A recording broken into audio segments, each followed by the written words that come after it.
Hello दोस्तों, नमस्कार। मैं डॉक्टर गोविंद सांगवा। कैसे हैं आप सब लोग।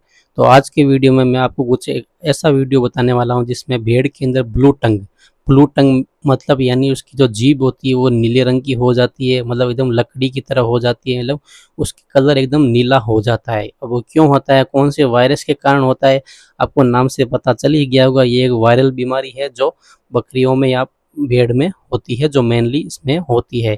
ये एक वायरस जनित रोग है जो मुख्य रूप से भेड़ों और बकरियों और गायों में ये कम पाया जाता है, लेकिन इसमें ज़्यादा जो प्रभावित होती है वो भेड़ ज़्यादा प्रभावित होती है। ये रोग मच्छरों से के काटने से फैलता है।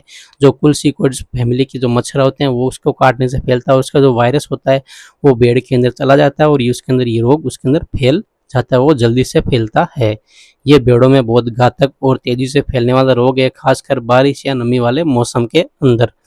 क्योंकि जो नमी का मौसम होता है, बारिश का मौसम आता है, उसके अंदर मौसम के अंदर जो क्या होता है, मच्छर होते हैं वो बहुत तेज फैलने लगते हैं। और उधर मतलब आपको पता ही है कि अगर जहाँ ज़्यादा दूषित पानी होगा वहाँ मच्छर फैलेंगे, तो ये वहाँ पर रोग जो भेड़ों के अंदर है वो बहुत ही ज़्यादा जो खतरनाक होता है, जो इसमें फैलने का लक्षण भी जो ज़्यादा इसमें फैलने लगता है।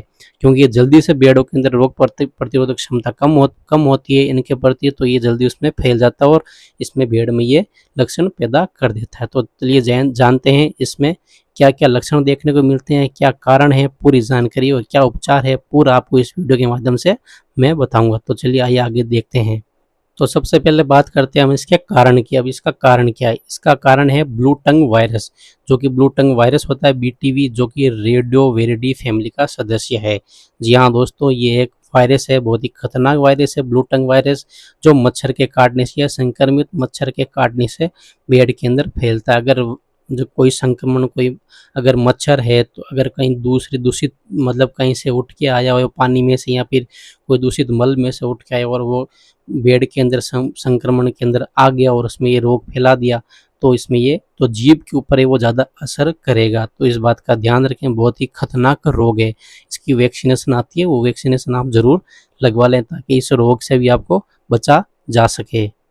तो जैसे कि मैंने बताया था, इसमें भेड़ें सबसे ज़्यादा प्रभावित होती है क्योंकि उसको ये जल्दी फैलता है और लक्षण मतलब उसमें जल्दी दिखते हैं। बकरी और गायों में हल्के हल्के लक्षण दिखते हैं या कभी नहीं भी दिखते हैं, और भेड़ों के अंदर ये बहुत ज़्यादा प्रभावी लक्षण उसमें देखने को मिलते हैं। ये बहुत ही खतरनाक रोग है। जैसे आपको दिख रहा है, इसकी जीभ इतनी नीली पड़ जाती है कि वो खाना पीना बिल्कुल भी बंद कर देती है। अब बात करते हैं इसके लक्षण की। आपको लक्षण क्या क्या देखने को मिलेंगे, उसके अंदर जो तेज बुखार है वो बहुत तेज बुखार उसके अंदर आ जाएगा, मतलब टेम्परेचर इतना हाई चला जाएगा कि उसको कुछ समझ ही नहीं आएगा, लेकिन उसकी हालत बहुत ज़्यादा खराब हो जाती है। खाना पीना बिल्कुल बंद कर देती है, एकदम सुस्ती छा जाती है शरीर के अंदर, जो एकदम नॉर्मल कमजोरी, उसके अंदर बहुत ज़्यादा कमजोरी आने लग जाती है। नाक और मुंह से पानी या झाग निकलना, नाक में से लगातार पानी निकलता रहता है, मुंह से भी लगातार लाट टपकती रहती है और कभी कभी झाग भी निकलना चालू हो जाते हैं, क्योंकि अंदर वो झाग फैलेंगे, क्योंकि अंदर जहर बन गया तो झाग फैलना भी उसके अंदर चालू हो जाएंगे और उसकी गंभीर बहुत ही हालत हो जाती है। मुंह, होठ, जीभ और मसूड़ों में भी सूजन और फफोले हो जाते हैं, यानी उसके अंदर सूजन आ जाती है और उसके अंदर जो फफोले जो जो कि छाले टाइप होने वो पानी से भरकर उसमें जीभ के ऊपर हो जाएंगे, तो उसमें खाना पीना बिल्कुल भी नहीं खा पाएगी और वो और उसको खाने की कुछ इच्छा भी नहीं होगी, क्योंकि इतना दर्द करते हैं अंदर कि इसकी कभी कभी इतनी हालत ख़राब हो जाती है कि इसकी मृत्यु भी हो जाती है। तो अगर आपको ऐसा लक्षण दिखे तो आप डॉक्टर को बुला लेवें और आप उसका पहले से वैक्सीनेशन करवा के रखें। टीके उपलब्ध हैं ताकि ये रोग भेड़ के अंदर ना फैलें। इसके अलावा ये रोग इतना खतरनाक होता है कि इसमें मतलब भेड़ के अंदर लंगड़ापन हो जाता है, नहीं उसके पूरे शरीर में जो सूजन आती है वो पैरों तक सूजन चली जाती है और पैरों में भी सूजन बहुत ही खतरनाक होती है। उसमें दर्द होता है, दर्द भरी सूजन उसके अंदर आ जाती है, जैसे वो चल भी नहीं पाती और लंगड़ा कर भी चलती है।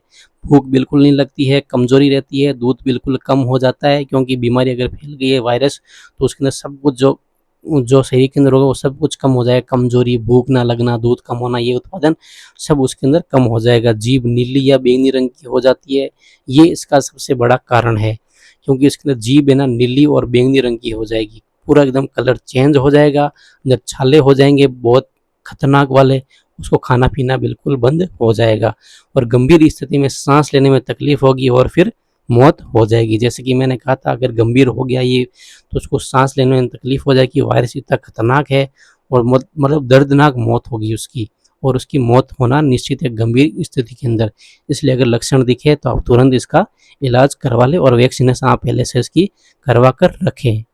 फिर बात करते हैं इसके उपचार की। अगर बात करें तो ये कि वायरल रोग है तो इसका कोई भी उपचार संभव नहीं है, कोई भी विशेष दवा नहीं है, टीकाकरण ही इसका लास्ट उपाय है। लेकिन लक्षण के अनुसार हम इसका जो भी इंजेक्शन वगैरह दवाई का उपयोग कर सकते हैं ताकि उसको थोड़ा रिलीफ मिले, दर्द से मुक्ति मिले और इसके अंदर ये जो लक्षण है वो कम हो जाए और ये ठीक हो जाए। लेकिन सपोर्टिव ग्रुप में हम ये इलाज कर सकते हैं, बाकी वैक्सीनेशन ही इसका एक उपाय है। तो आपको ट्रीटमेंट क्या करना है, सबसे पहले आपको मेलोक्सिकम इंजेक्शन आता है जो आपको पता है कि दर्द, सूजन और बुखार तीनों में ये साथ काम आता है। ये आप उसमें डोजेट 5 से 10 ml लगा सकते हैं। IM, IV और सबकट रूट से इसका उपयोग कर सकते हैं। ये तो आपको लगाना है ताकि शरीर के अंदर सूजन कम हो जाए, उसको दर्द से राहत मिले। ये भी आप सपोर्टिव ग्रुप में उसमें लगावें। इसके अलावा अगर संक्रमण अगर है, जब द्वितीयक अगर संक्रमण है, सेकेंडरी इन्फेक्शन अगर उसके अंदर हो गया है तो आप एंटीबायोटिक का उपयोग ज़रूर करें, जो कि ऑक्सीटेट्रासाइक्लिन इंजेक्शन आता है, इसका उपयोग ज़रूर करें। इसकी डोजेट आपको 5 से 10 ml लेनी है और रूट आपको IM और IV उपयोग में करना है। इस बात का भी आप ध्यान रखिए। अगर आप ऑक्सी नहीं लगाते हो तो आप एंड्रोफ्लोक्सासिन जो इंजेक्शन आता है वो भी आप उपयोग में ले सकते हैं, क्योंकि ये थोड़ा मतलब जलन वाला इंजेक्शन है, तो उसमें मतलब जलन वाला हो तो भी उसके अंदर मतलब परफेक्ट है। और इसके अलावा आप जो पीपी होती है, लाल दवा पीपी जिसको हम पोटेशियम परमैंगनेट बोलते हैं, फिर तुलसी का अर्क से उसका कुल्ला करवाएं, या फिर जो पीपी है लाल दवा को पानी में घोल लें 1-2 चिमटी घोल के और मुंह की सफाई सुबह शाम करते रहें ताकि वहाँ उसको रिलीफ मिले, फफोले कम हो और वहाँ पे उसको खाना पीना उसका चालू हो सके। ये आपको लगातार 10 से 15 दिन लगातार करना है जो ये दवाई लगानी है। बाकी इंजेक्शन आप 3 से 4 दिन या 2 से 3 दिन तक ही लगाएं, मतलब इसका आपको रिजल्ट मिल जाएगा। बाकी आप वैक्सीनेशन ही इसका उपाय है। तो आप जो ये छाले ख़त्म करने के लिए आप जो पीपी का जो पानी है उससे आप सुबह शाम उसका मुंह साफ करें ताकि वहाँ से जल्दी वो इन्फेक्शन ख़त्म हो सके। फिर आपको एक बात पता होना चाहिए कि रोग कौन सा मौसम में ज़्यादा फैलता है। बरसात और उसके कुछ महीने बाद जैसे जुलाई से अक्टूबर तक ये सबसे ज़्यादा फैलता है, क्योंकि उसी समय मच्छर ज़्यादा पैदा होते हैं और बरसात के मौसम में मच्छर बहुत रहते हैं, जिसके कारण वो उसके काटने से या फिर वहाँ पे ये जो वायरस है उसके द्वारा ये फैल जाता है। तो इस बात का भी आपको पता होना चाहिए।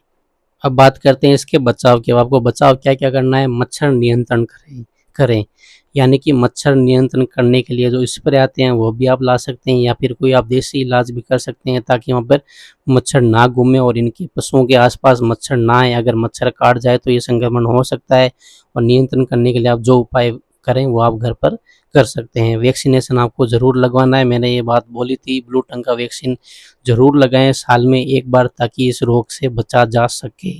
यही आपको मतलब रोग से बचा सकता है। जो BT की वैक्सीन आती है ब्लू टंग की वो आप ज़रूर लगवाएं। आप पशु चिकित्सक हॉस्पिटल में जाके उनसे वहाँ पे लगवा सकते हैं। बाकी अगर संक्रमण भेड़ों को अलग रखें, अगर संक्रमण भेड़ है जिसको हो रखा है बाकी भेड़ों से बिल्कुल अलग रखिए, क्योंकि ये संक्रमण से फैलने वाला रोग है, तो वायरल है तो एक दूसरे के पास रहने से फैल सकता है। तो इस बात का भी आप ध्यान रखें। तो आप एक बात का और ध्यान रखिए, अगर आप भेड़ में कोई भी बीमारी का इलाज कर रहे हो या फिर कोई भी इंजेक्शन लगा रहे हो तो उससे पहले आप पशु चिकित्सक की सलाह जरूर ले लेवें, बिना सलाह के उपयोग में नहीं लेवें, अन्यथा आपके पशु की जान भी जा सकती है। इस बात का ध्यान रखें। ये बात मैं आपको हर वीडियो में इसलिए बोलता हूँ ताकि आपको पता रहे और आप इससे मतलब सचेत रहे पहले से, क्योंकि कई होते हैं खुद घर पर उपयोग कर लेते हैं और फिर उनकी जान भी चली जाती है। इस बात का भी ध्यान रखें। तो दोस्तों ये था भेड़ के अंदर ब्लू टंग बीमारी के बारे में पूरी जानकारी। अगर आपको कोई और भी बीमारी के बारे में, कोई इंजेक्शन के बारे में अगर जानकारी चाहिए तो आप कमेंट करके मुझे ज़रूर बता सकते हैं। मैं उसके ऊपर आपका वीडियो ज़रूर बनाऊंगा और आपके हर कमेंट का जवाब भी दूंगा। और हमारे चैनल को लाइक कीजिए, शेयर कीजिए ज़्यादा से ज़्यादा, और सब्सक्राइब भी ज़रूर कीजिए और अपना ध्यान भी रखिए, ज़्यादा से ज़्यादा सब्सक्राइब करवाइए। आज के लिए इतना ही, मिलते हैं अगले वीडियो में। Thank you, tata, bye bye, फिर मिलेंगे।